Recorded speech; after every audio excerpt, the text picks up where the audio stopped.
Hello friends, welcome to my another blog. আজ 14ই জানুয়ারি বুধবার। আজকে হচ্ছে মকর সংক্রান্তি। আর মকর সংক্রান্তির দিনে আমাদের বাঙালির ঘরে পিঠে হবে না, এটা তো হতেই পারে না। তো সকাল সকাল, এখন বাজে সকাল 8টা, আর সকাল সকাল নিয়ে চলে এসেছি আমি পিঠের পর্ব। তো আজকে 3 রকম পিঠে বানাবো, পুরোটাই শেয়ার করবো আপনাদের সাথে। তো প্রথমে পাটিসাপটার পুরটাকে আমি আগের দিনই বানিয়ে রেখেছিলাম। নারকেলের পুর দিয়েছিলাম, কিছুটা চিনি আর কিছুটা গুড় দিয়ে বানিয়েছি। আর আর ছিল আপনার খোয়া ক্ষীর দিয়ে ক্ষীরের পুর বানিয়ে রেখেছি। আর এখন পাটিসাপটার রেসিপিটা বলছি। আমি 2 কাপ চালের গুঁড়ো নিয়েছি, আতপ চালের গুঁড়ো 2 কাপ, আর সঙ্গে 1 কাপ ময়দা আর হাফ কাপ সুজি।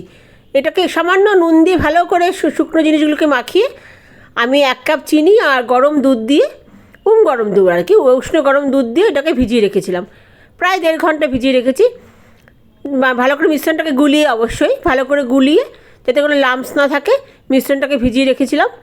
তারপর 1.5 ঘন্টা পরে একটু সব শুকনো হয়ে গেলে আর একটু জল দিয়ে ওটাকে ভালো করে গুলে মিশ্রণটা তৈরি করে নিয়েছি। তো এই যে অনেকগুলো পাটিসাপটা ভাজাও হয়ে গেছে। আর আমি আগের দিন পুরটাকে বেশিরভাগটাই আমি চিনি দিয়েছিলাম, কারণ আমার হাজব্যান্ড আর আমার ছেলে গুড়টা পছন্দ করে না। আর একটু ফ্লেভারের জন্য একটু গুড় দিয়েছিলাম। তো দুটো দিয়ে দেখুন, এই যে ব্যাটারটা এরকম ঘনত্বের হবে, দেখে বুঝতেই পারছেন কীরকম ঘনত্বের, এরকম ঘনত্বের ব্যাটার হবে। তো পরে আপনারা দুধও দিতে পারেন আর জলও দিতে পারেন। প্রথম ব্যাটারটা আমি দুধ দিয়েই ভিজিয়েছি। তো রেশিওটা কী হলো, 2 কাপ চালের গুঁড়ি, আতপ চালের গুঁড়ি, 1 কাপ ময়দা আর হাফ কাপ সুজি, 1 কাপ চিনি।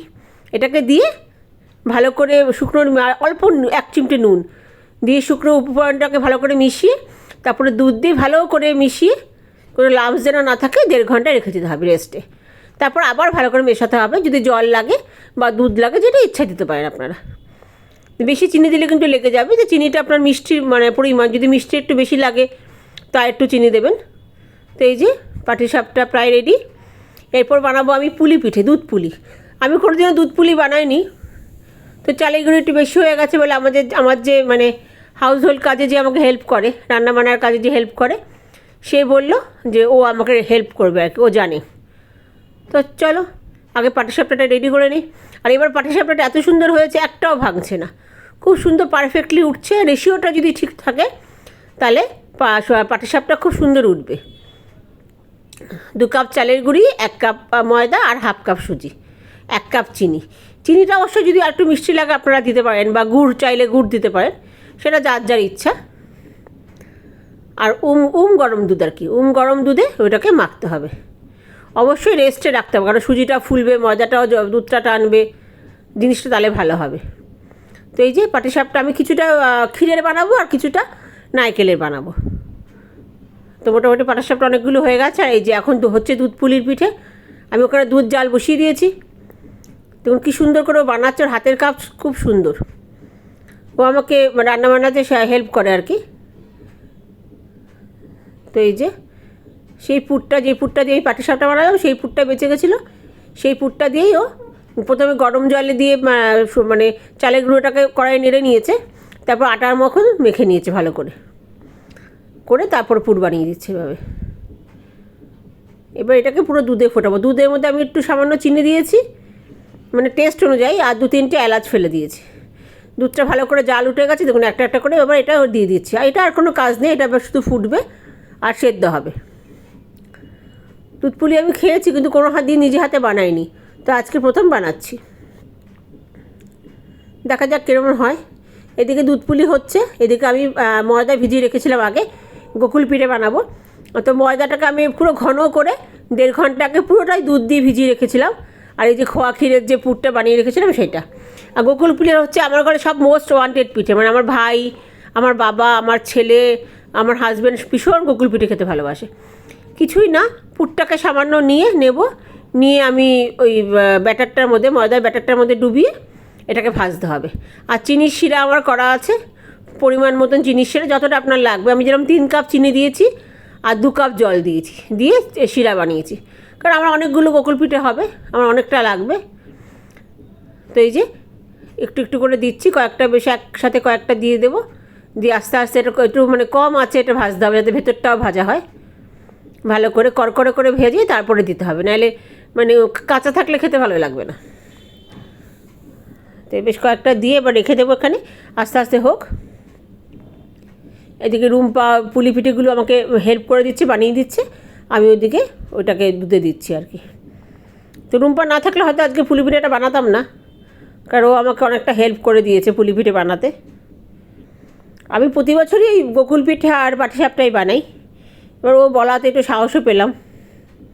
এই দেখুন এটা অনেকটা ভাজা হয়ে এসছে এই পিঠটা, এবার একটু আস্তে আস্তে উল্টে দিতে হবে যাতে দুটো পিঠই ভালো করে ভাজা হয়। আর গোকুল পিঠের যে ময়দাটা ওটা 2 ঘন্টা 2.5 ঘন্টা আগে ওটা ভিজিয়ে রাখতে হবে দুধ দিয়ে, আর একদম খুব ঘন ব্যাটার হবে। পাতলা হলে কিন্তু মানে ভাজাটা হবে না, সব ছেড়ে যাবে। খুব ঘন ব্যাটার হবে, আর ক্ষীরটা নিয়ে জাস্ট ওর মধ্যে ডুবিয়ে ওটাকে ভাজতে হবে। ব্যাটারটা দেখেই বুঝতে পেরেছেন কতটা ঘন। এভাবে এভাবে ভাজা হবে। এটা লাল লাল হয়ে গেছে, প্রায় এক একটা 10 মিনিট মতন লাগে। এখানে দুধ ফুটছে, দুধটা আরও ঘন হবে যতক্ষণ পুলি পিঠেটা সেদ্ধ হবে। গ্যাসটা একদম কমিয়ে রেখেছি আমি। দেখুন অনেকটা কালার চেঞ্জ হয়ে এসছে পুলি পিঠের। দুধ পুলিটা আমার মেয়ে খুব ভালোবাসে। আমি অবশ্য কোনোদিন বানাইনি, দুধের যে কোনো আইটেমই ও খুব পছন্দ করে। এই যে হয়ে গেছে এটা, এবার এটাকে রসে ভিজিয়ে দেবো। আগে অনেকগুলো হয়ে গেছিলো, দেখুন একটা একটা করে তুলে এবার এটাকে আমি রসে ভিজিয়ে দেবো।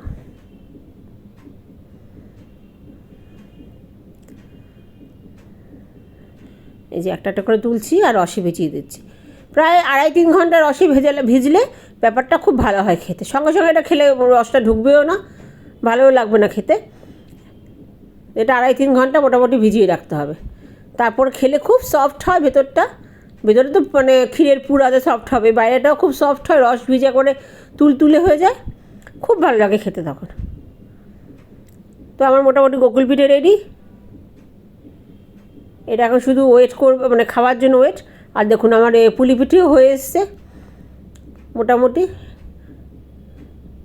একদম কালার চেঞ্জ হয়ে গেছে, পুরো ক্ষীর হয়ে গেছে।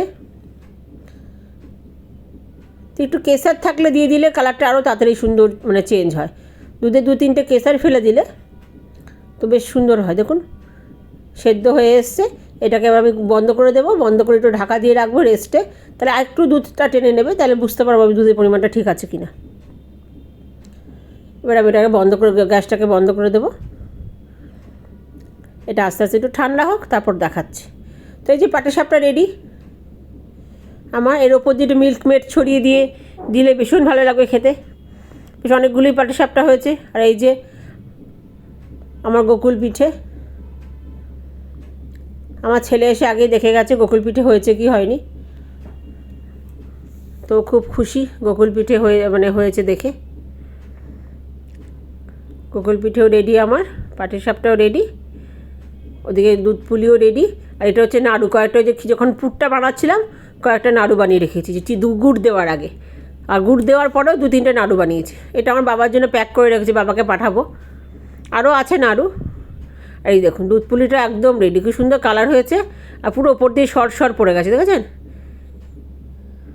চলুন এবার প্লেটে বেড়ে দেই। আজকে সংক্রান্তির দিন, আজকেও পিঠে খাবে, কালকেও সকালেও খাবে, একটু বাবাকেও পাঠাবো। তো এই যে লোভনীয় প্লেট রেডি, দুধ পুলি, গোকুল পিঠে আর পাটিসাপটার উপর একটু মিল্ক মেড ছড়িয়ে দিয়েছি। তো কেমন লাগলো আমার রেসিপি অবশ্যই জানাবেন, আর প্লিজ প্লিজ প্লিজ আমার পেজটাকে সবাই ফলো করবেন। তো আজকে এই পর্যন্তই, অন্য কোনো দিন অন্য কোনো ব্লগে আপনাদের সাথে অবশ্যই হাজির হব। আর কে কী পিঠে বানালেন অবশ্যই আমাকে জানাবেন, আর প্লিজ প্লিজ সবার রেসিপিটা শেয়ার করবেন, তাহলে সবার হেল্প হবে। নমস্কার।